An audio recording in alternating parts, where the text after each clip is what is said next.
So for the last 35 minutes or so, we have some time for some discussion or questions and answers. So please feel free if anyone would like to ask or... I can repeat the question that they asked so that everyone can hear.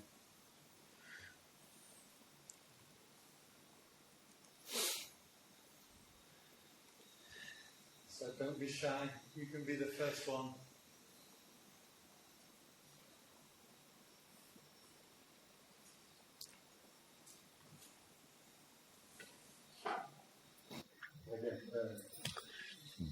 I'm wondering a little about the metta meditation, when we wish others happiness and do well. Because we talk a lot about how practice is necessary to look into our suffering and not to reject it, to move towards it. So I wonder sometimes why we're wishing everybody else skips past that step. So he's asking about the metta meditation. I'm going to shorten it for that much. Oh, that's it. Okay.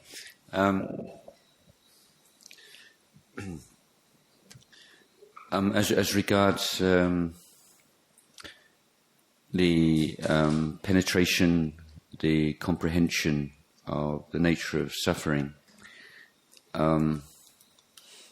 we can see that only the happy mind is really capable and strong enough to do that. If you're really miserable, you can't understand suffering, you just suffer.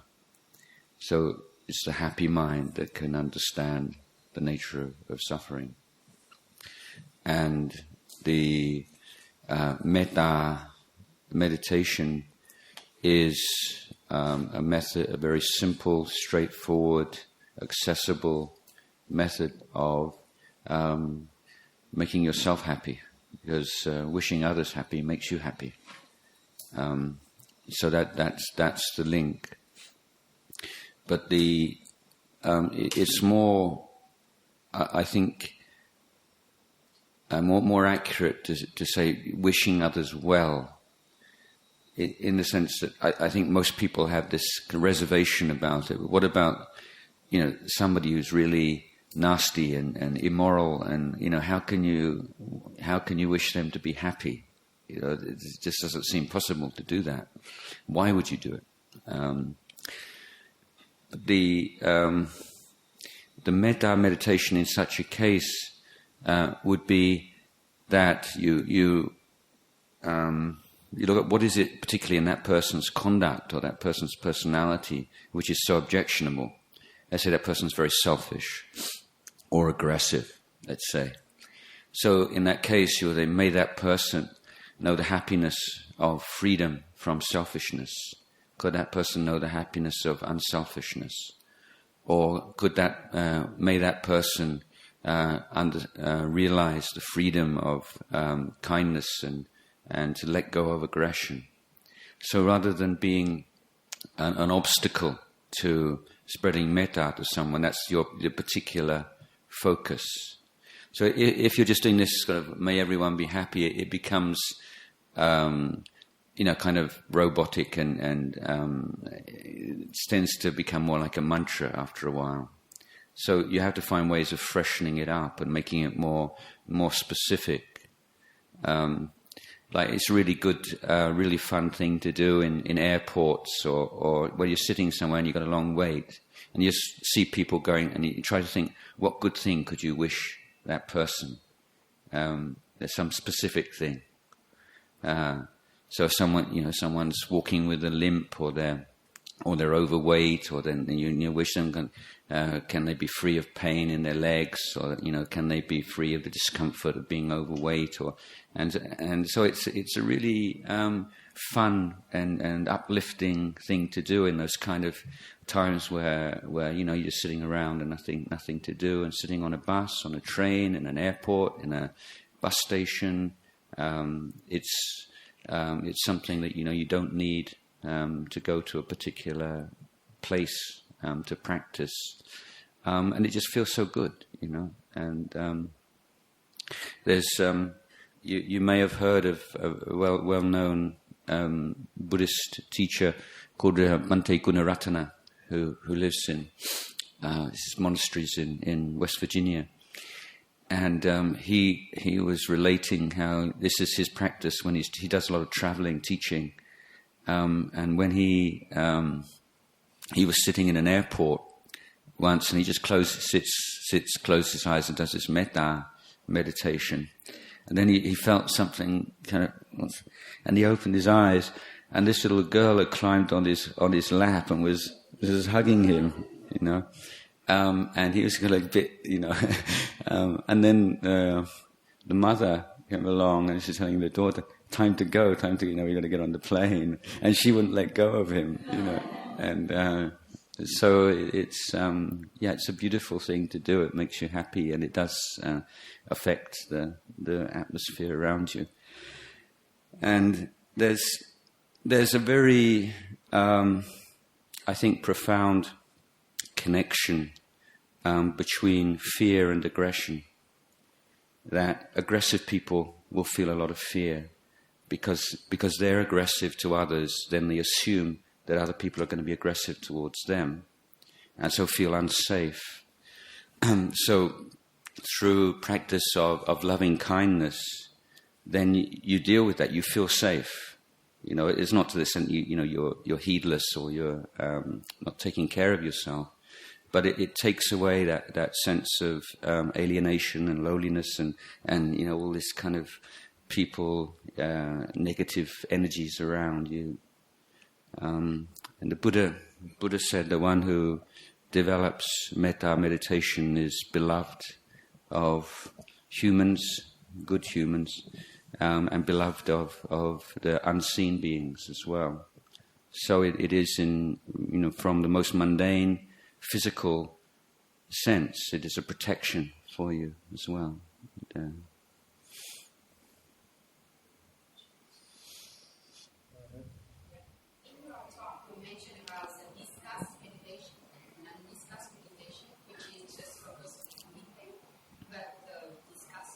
Discursive. Yeah, sorry, that's a kind of a technical term. Sorry, I just would like to know, because when we meditate, we focus on what we think. Yeah. But I don't know how to, point out with your wisdom and with your loving and kind, and you focus on other things during the meditation. Normally, I thought.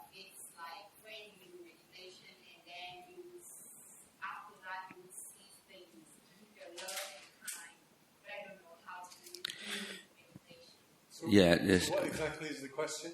Like the difference between the discursive and non-discursive meditation.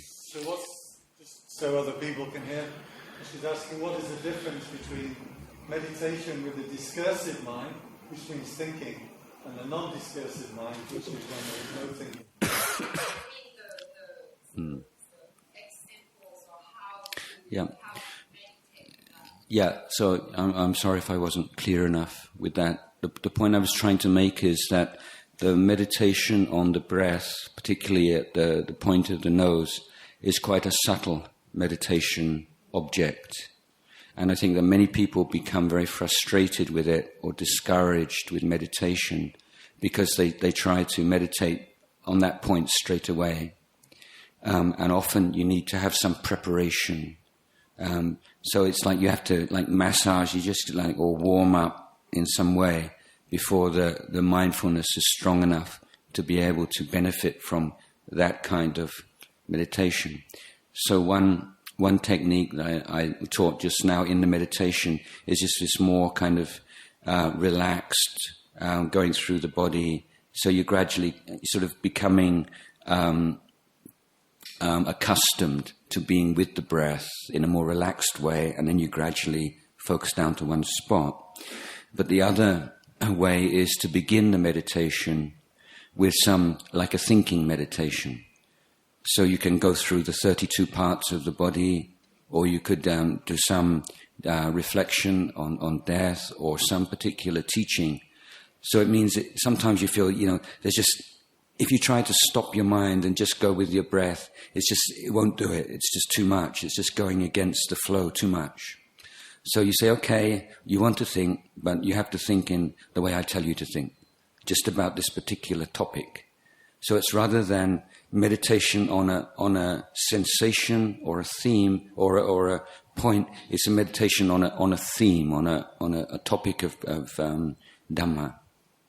And then what happens is that after a while, your mind just it's had enough, it gets bored. It's like, I want to just be quiet now. So you put it down, the thinking down in a very voluntary, relaxed way because you want to. Not because you think now it's time to meditate, I've got to stop. There's one part of you still wants to think, and then one part wants to meditate, and you have this kind of conflict.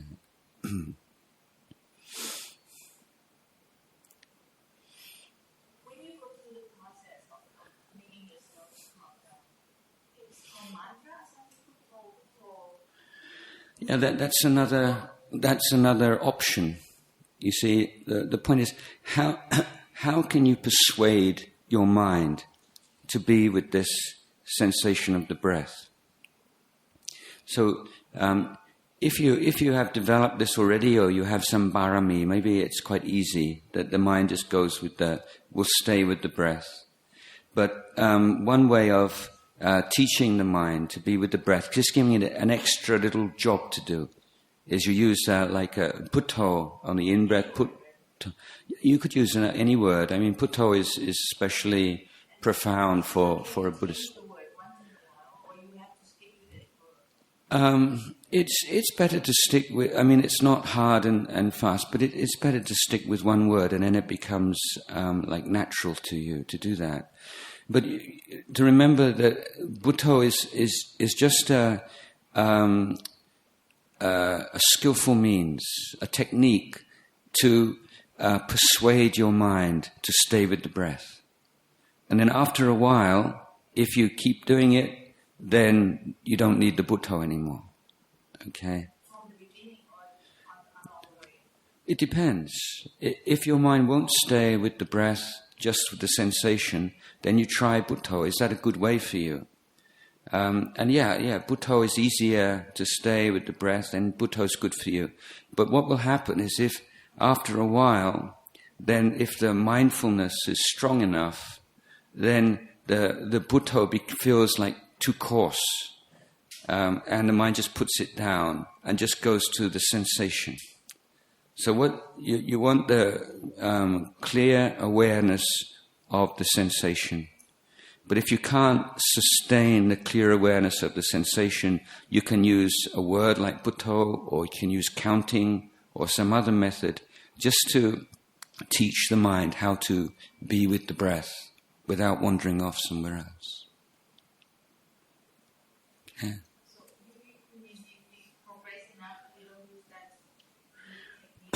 Well, it's quite a course. There's this, and the mind. You see, the practice of meditation, your mind is becoming more subtle. So the more coarse things just get left behind. So after a while, your mind doesn't need the Bhutto anymore. Yeah.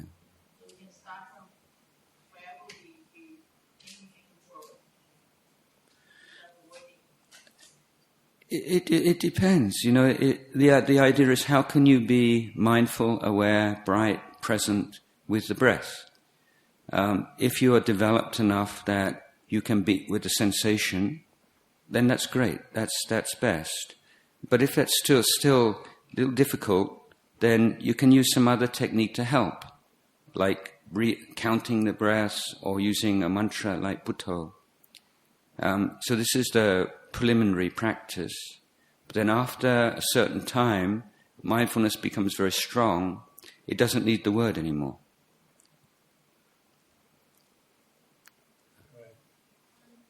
I read some research, and it said that the monks are the happiest person in the world. Which monk? I know some really miserable monks. especially in the world, and I just wondered if it's true. For example, in your case, do you find yourself become happier after you become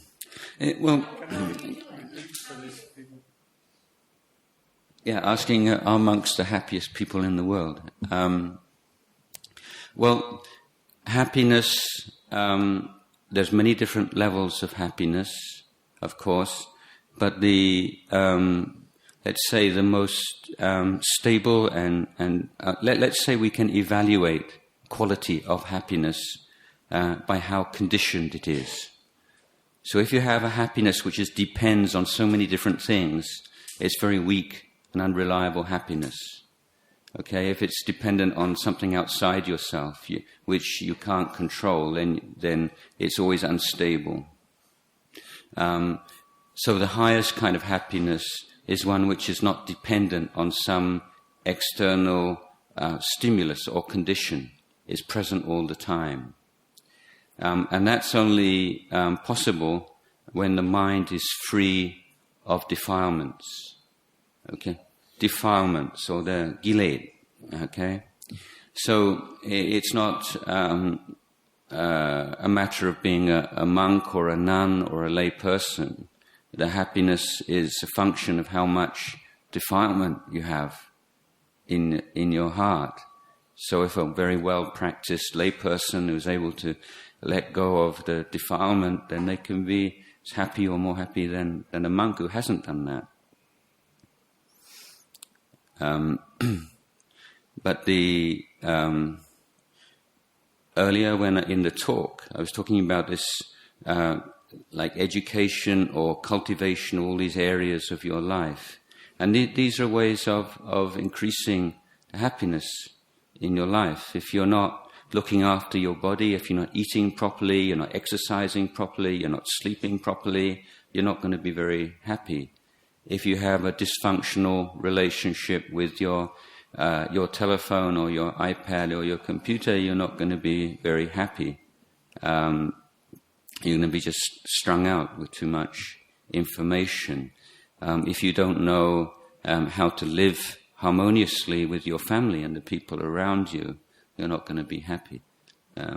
So Buddhism is really, we're really interested. You know, it's incredible to me that, you know, that surely the one thing that unifies everybody in the world, you know, whatever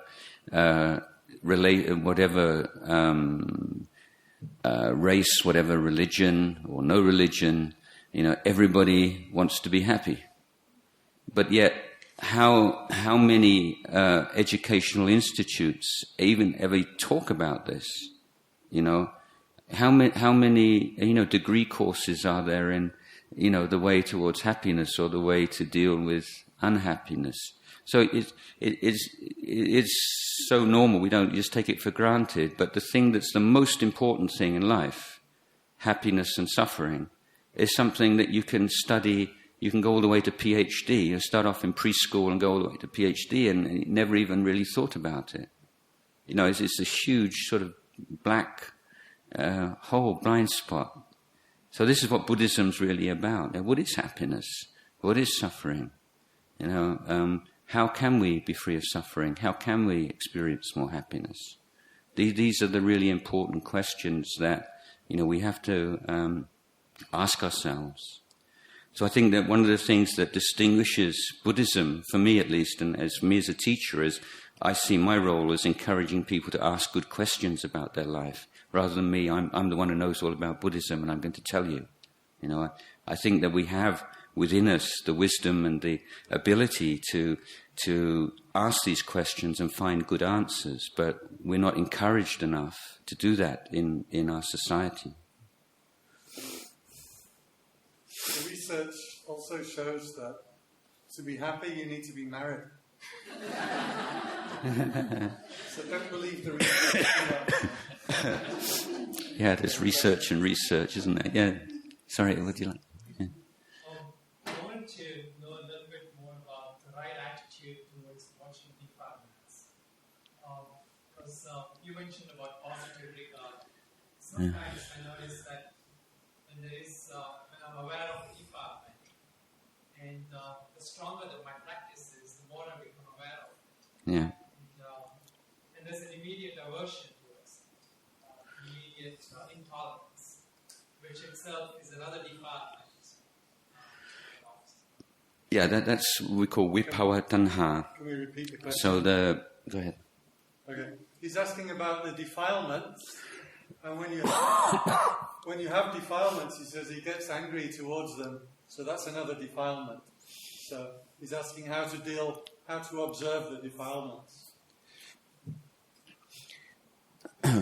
So in terms of the structure I gave at the beginning of the talk, main emphasis is on protecting the mind from defilement and then dealing effectively with the defilement. Suffering is something to be comprehended, but the cause of suffering is something to be abandoned. So defilement is something that you're doing. It's not something that's happened to you. You're doing it. There's an element of intention there. And so if the immediate reaction to defilement is, this is bad, I don't want this, I'm trying to be a good person, and so on, and there's this sense of ownership there. You're coming from the point of view, I am somebody with defilement, I don't want defilement. So it's coming from a sense of self, an idea of self. But simply recognizing the presence of defilement and not indulging in it, not following it, then it's unable to develop any further, because you're not adding any more fuel to the fire. But in a situation, let's say where you're angry with somebody, then before you get really angry with somebody, there are all kinds of early warning signs.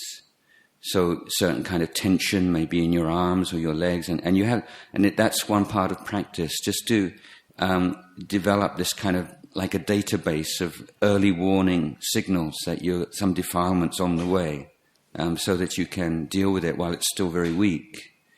But then in the case that, okay, you've lost it and you're angry, then it's a matter of you need like a whole toolbox of techniques and methods, and having that fluency to be able to choose the right tool, because it's not just one way of dealing with it. Sometimes it might be you're so angry. Maybe the best thing to do is just say, "Look, excuse me. I'm sorry. I'm just feeling really upset right now. I just need to take 5 minutes." Other times you might be, just to develop this. I think with very strong negative emotions, the way to go is mindfulness of the physical sensation at that time, not going into the thought patterns. It's too much. So just be aware of the energy in your body. So and then that's a way of neutralizing it, because you just see it. It's just energy, and then relaxing the energy in the body relaxes the mental proliferation. So that might be a valid and practical means of dealing with it. Or if you're in a meeting and you notice you're starting to get very negative, it might be the metta meditation. So you need to develop a number of different techniques, and developing that kind of facility and skill in dealing with things as they come up. There's not like just one way of doing it. What is the Pali term that you mentioned? Did I? Oh, excuse me. Yes, there's 3 kinds of craving. So there's like sensual craving, and there's the craving to become, to be. So, and then there's the craving to get rid of. So that immediate thing, I don't want this, I don't need this in my life, go away. That's vipawa tanha, and it actually makes it worse. So there's that grasping onto it and identifying with it, and this is the pushing away it, and so that recognition and not allowing the mind to go either way, and just to putting it down is the way to go.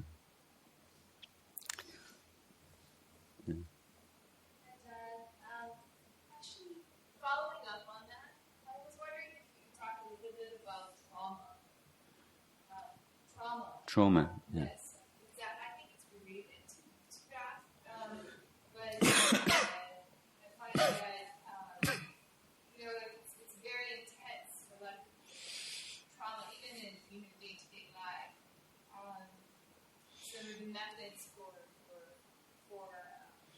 I guess how do you do it? Yeah, this question is about trauma and dealing with trauma, and I think it's a good point, because we constantly need to remind ourselves that meditation is not a panacea. It's not a kind of a Buddhist answer to everything, and that's a good case in point.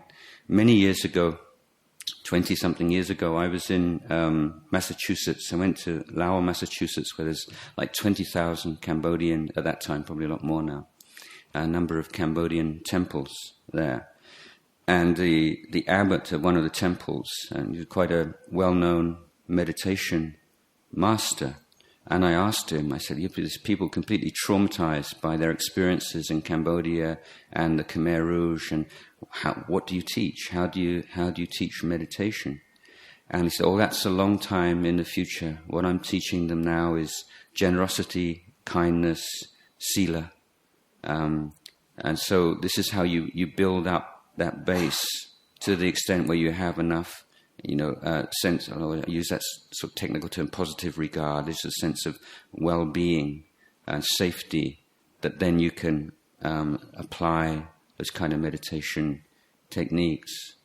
But I think generally, without doing too much formal meditation, just acts of kindness, doing things for others, just enjoying that sense of helping others to be well or freeing others from suffering. And he'd have people coming into the monastery and cutting the grass and doing odd jobs and just feeling they're doing something really constructive and good, and just sort of getting back to some kind of normality.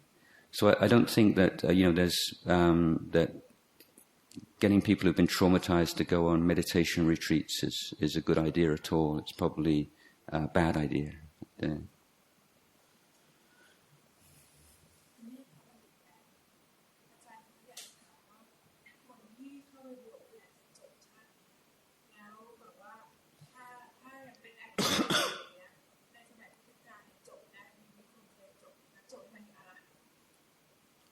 ใครจบไม่ถึงว่าคนเข้าไปบวชอย่างเงี้ยค่ะแล้วบอกว่าเป็นอาหารจะจบชาติเนี้ยแต่ว่ายังทำงานให้สังคมอยู่ชาติเนี้ยจะจบได้ไหมคะแล้วได้พุทธการเนี่ยมีในคาถาที่ว่าเป็นแอคทิวิสต์แล้วก็สามารถอาหันได้ So the question is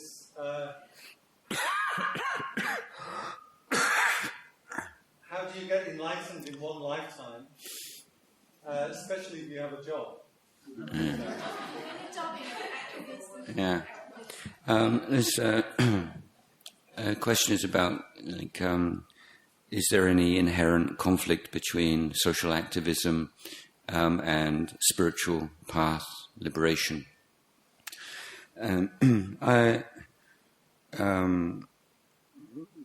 My view would be it's the question is not really well-founded. It's more the attitude with which you apply yourself to whatever task you have in the world, whatever livelihood you might have. Any kind of livelihood, has certain pros and cons, advantages and disadvantages, and the particular disadvantages or challenges with social activism is, tending to get into that us and them mind state. They're the bad guys, or the ones who are destroying the society, and so on and so forth. And we're this valiant band of good-hearted people fighting against the juggernaut. And so that kind of heroic us and them kind of mindset, it's quite understandable, and it gives you a certain kind of excuse me, energy. But as long as you're seeing things in terms of us and them, then you're going to experience real difficulties in spiritual life. But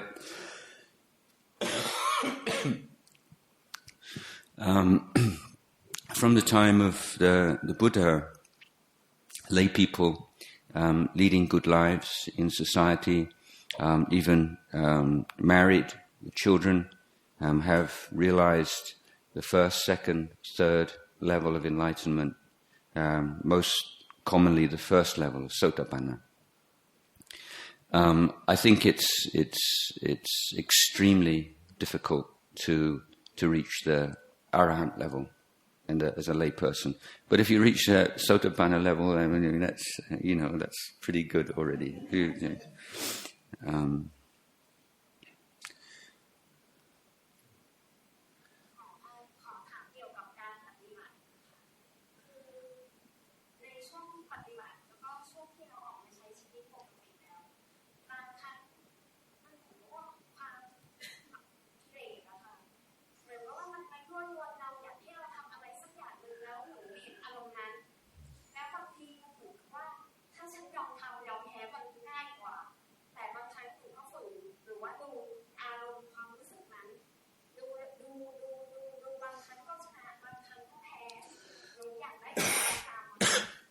Okay, this is a question about trying to practice and living in the world and all kinds of temptations and something like just being enduring and sometimes being successful, sometimes not, and some advice on that.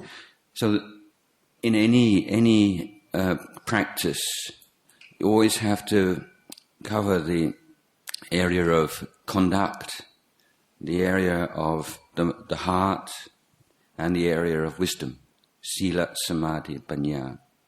So in dealing with kinds of temptations and challenges and so on, first area is sila and establishing certain guidelines for yourself that you take on, and it doesn't have to be exactly the 5 precepts. You can make your own special precept as a guide for your life.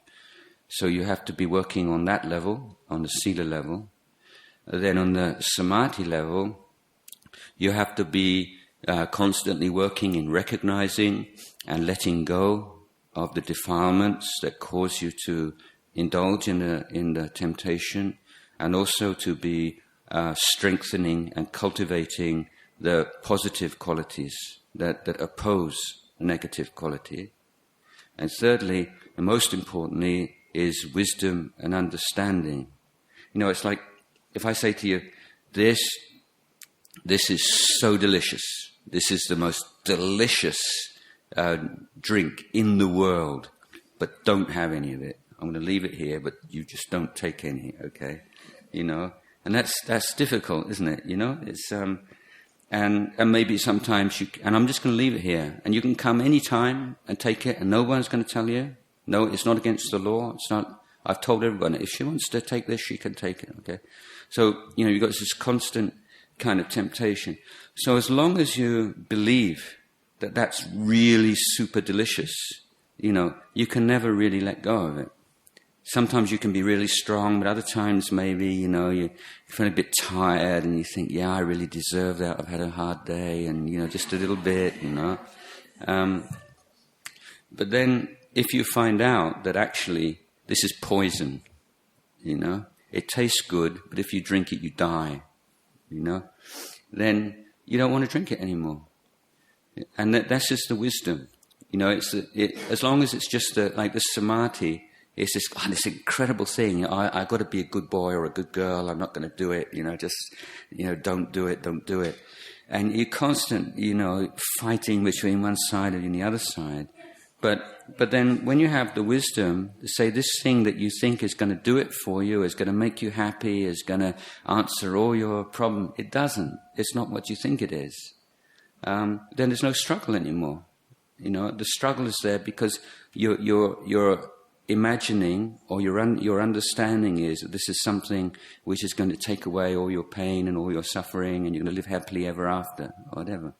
So this is why you need, all three areas in the conduct and the samadhi, developing the strong mind, but also you need this reflective investigation to see whether this temptation is really what it is that you think it is, or why is it? Why is it so important to you? What do you think you'll get from it? Yes. Living in the world, we're constantly bombarded by images of all the things we're supposed to be attached to. And obviously, if we want to develop, we have to learn non-attachment. But how do we do that without becoming monks? Yeah, did you all hear that? Without being monks, yeah? Well, firstly, I think it's good just to, have certain days, certain times of the day where you turn everything off. Turn off your telephone, turn off your TV, turn off, for an hour a day or something like that. Having times when you go up country, you come out of the city and you leave all that stuff behind you. Just come out and be with the nature. So having certain periods where you are removed from that, and one, it's just refreshing and relaxing in itself. But secondly, it gives you that ability to compare and say, wow, I'm really stressed out with all this stuff. This is really spinning my mind out. So you get some wisdom and understanding from being in a place every now and again, or a regular interval, where you're not faced with all that.